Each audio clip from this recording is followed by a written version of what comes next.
अब हम लोग 10वें अध्याय के 10वें श्लोक में प्रवेश कर रहे हैं। पूर्व श्लोक में भक्तों के द्वारा होने वाले भजन का भगवान ने प्रकार बताया, ठीक है। अब आगे के 2 श्लोक में भगवान उन पर विशेष कृपा करने की बात करते हैं कि कैसे विशेष कृपा करते हैं। तेषां सततयुक्तानां भजतां प्रीतिपूर्वकं ददामि बुद्धियोगं तं येन मामुपयान्ति ते। भगवाननिष्ठ भक्त जो है भगवान को छोड़कर न तो समता चाहते हैं, केवल एक ही चाहिए, भगवान चाहिए। बाकी तो वही जाने कि क्या दे रहे हैं वो हमें, हमारे हृदय में समता दे रहे हैं, तत्व ज्ञान दे रहे हैं, क्या दे रहे हैं वही जाने। तो उनको न ये डिमांड रहती कि हम समता दो, न ये रहता है कि हमें तत्व ज्ञान हो जाए। उनका तो सिर्फ एक काम है कि हृदय भगवान में लगा रहे हमारा। हम कुछ भी करें, कहीं भी जाएं, किसी तरह भी रमें, अंदर से हमारा हरे कृष्ण हरे राम राधा राधा जो भी आप बोलना चाहते हैं हर क्षण निकलते रहना चाहिए। प्रभु का चिंतन हर समय, जब हम हर समय आदत बनाएंगे अपनी बोलने की, तब जाकर हमारा मन उसमें रमने लगेगा। नहीं तो मन हमारा तो भागने लगता है फटाफट फटाफट। भगवान में लगे रहने के सिवाय उनके लिए कुछ और काम ही नहीं रहता। अब सारा का सारा काम, सारी जिम्मेवारी भगवान की है। जब हम भगवान में लग गए तब सारी जिम्मेदारी उन्हीं की तो है। अगर आपका कोई सेवक है और आपके में लग गया तो आप सोचेंगे ना कि उस सेवक ने हमने खाया कि नहीं खाया, बीमार तो नहीं पड़ गया, उसके पास कपड़े हैं कि नहीं है, उसके पास साबुन है, सारी व्यवस्था अब आप करेंगे, क्योंकि वो सब कुछ समर्पित होकर अब आपके समर्पित होकर काम कर रहा है। तो ऐसे ही जब हम जिनके समर्पित हो गए जिस प्रभु के, तो हमें क्या चिंता करना है। अब वो सोचेंगे कि हमें क्या चाहिए, हमारे लिए क्या आवश्यक है।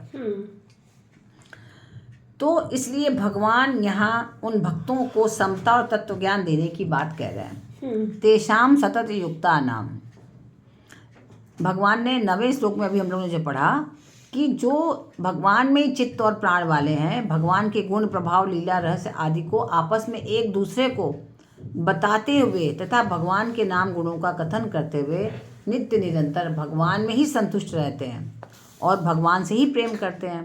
ऐसे नित्य निरंतर भगवान में लगे हुए भक्तों के लिए यहाँ कहा गया सतत युक्ता नाम। सतत युक्ता नाम मतलब निरंतर मेरे में जो लीन रहते हैं, हर क्षण हर पल कुछ भी करें वो मेरे में लीन रहते हैं। भजताम प्रीति पूर्वकम, वे भक्त न ज्ञान चाहते हैं और न वैराग्य चाहते हैं। नहीं तो मनुष्य ज़्यादातर क्या डिमांड करता है भगवान से कि हे भगवान हमें ज्ञान दो, हमें वैराग्य दो। कि राग अगर रहेगा तो हम संसार से दूर ही नहीं हो पाएंगे। तो हमें वैराग्य दो, राग से दूर कर दो, और ज्ञान दो, ज्ञान होगा तो हम सब चीज़ समझ पाएंगे। तो लेकिन जो भक्त होते हैं ना, वो न ज्ञान मांगते हैं भगवान से और न वैराग्य मांगते हैं। जब वे पारमार्थिक ज्ञान वैराग्य आदि भी नहीं चाहते तो फिर सांसारिक भोग की क्या बात कही है आप कि सांसारिक गाड़ी चाहिए, ये चाहिए, अष्ट सिद्धि नवनिधि कुछ भी नहीं चाहिए। उनकी दृष्टि इन वस्तुओं की तरफ जाती ही नहीं। हमें क्या करना है इसका। उनके हृदय में कोई सिद्धि के लिए कोई आदत भी नहीं कि अरे बड़ी सिद्धि वाला है तो उसका बड़ा सम्मान करें। वो अपने भगवान में रमे रहेंगे, उनको किसी से कोई मतलब नहीं, कोई सिद्धि वाला आ जाए या कोई भी कुछ आ जाए, वो एक ही भगवान में लगे रहेंगे। वे केवल भगवान को ही अपना मानते हुए प्रेम पूर्वक स्वाभाविक रूप से भगवान के भजन में लगे रहते हैं। ये नहीं कि दूसरों को दिखाने के लिए भजन कर रहे हैं, कुछ नहीं, स्वाभाविक रूप से उन्हीं में रमे हुए हैं, है ना। और कई लोग तो समझ में नहीं आता कि आप समझ ही नहीं पाएंगे कितना उनके में रमे हुए हैं, वो कितना डूबे हुए हैं। दिखने में नहीं लगेगा लेकिन वो अंदर से बिल्कुल उनमें डूबे रहते हैं।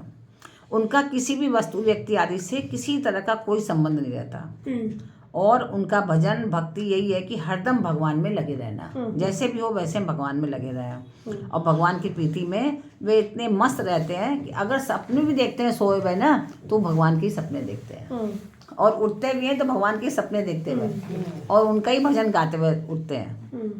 ददामि बुद्धि योगम तम, तो फिर भगवान क्या करते हैं ऐसे भक्तों के लिए, किसी वस्तु व्यक्ति घटना परिस्थिति आदि के संयोग वियोग से अंतःकरण में कोई हलचल ना हो, अर्थात संसार के पदार्थ मिले या ना मिले, कोई हमें फायदा हो रहा है या हमें नुकसान हो रहा है, इससे भी हमें कोई मतलब नहीं है। हमारा स्वास्थ्य ठीक है कि नहीं ठीक है, किसी चीज़ से मतलब भी नहीं है, हम सम रहें या कुछ भी रहें। ऐसा बुद्धि योग अर्थात समता मैं उन भक्तों को दे देता हूँ। वो भक्त जो है हर समय खुद ही सम रहना शुरू कर देते हैं, मांग नहीं रहे हैं, लेकिन मैं उनकी बुद्धि ऐसी सम कर देता हूँ कि उनको किसी भाई प्रॉब्लम कहाँ आती है जब हम ही ना सम रह पाए, डिस्ट्रैक्ट रहते हैं बेसिकली। हाँ, ये काम हमारे मन का नहीं हुआ, ये काम हमारे मन का नहीं हुआ, तो आप सम नहीं रह पा रहे हैं हम लोग।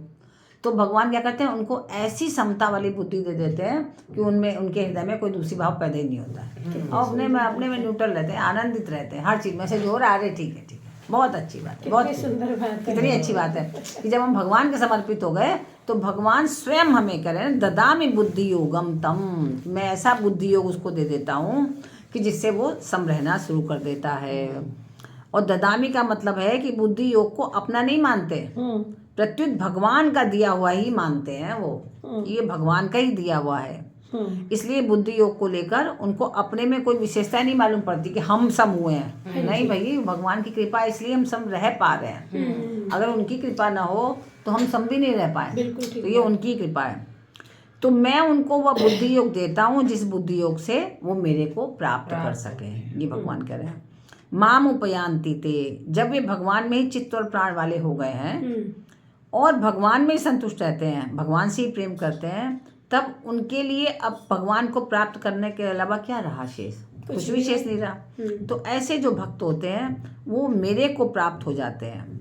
अर्थात प्रेमी भक्त अपने में जो कभी मानते हैं वो कभी उनमें नहीं रहती, अर्थात उनमें कमी नहीं है, फिर उनके में पूर्णता का अनुभव करने लगते हैं। लगता है कि अब मेरे में कोई कमी नहीं, मेरे को सब कुछ चाहिए। आपको कोई आके पूछेगा भी कुछ चाहिए, करो नहीं हमें नहीं चाहिए, सब है मेरे पास। अरे कुछ ये तो ले लो, कभी क्या करेंगे, लेकिन हमारे पास तो है ये सब चीज़। हाँ। तो आप अपने में पूर्णता में अनुभव करने लगेंगे हमेशा कि नहीं भाई हमें चाहिए नहीं, हम पूर्ण, हम तृप्त है। तो तृप्त हो गया वो व्यक्ति जिस पर भगवान की कृपा हो गई।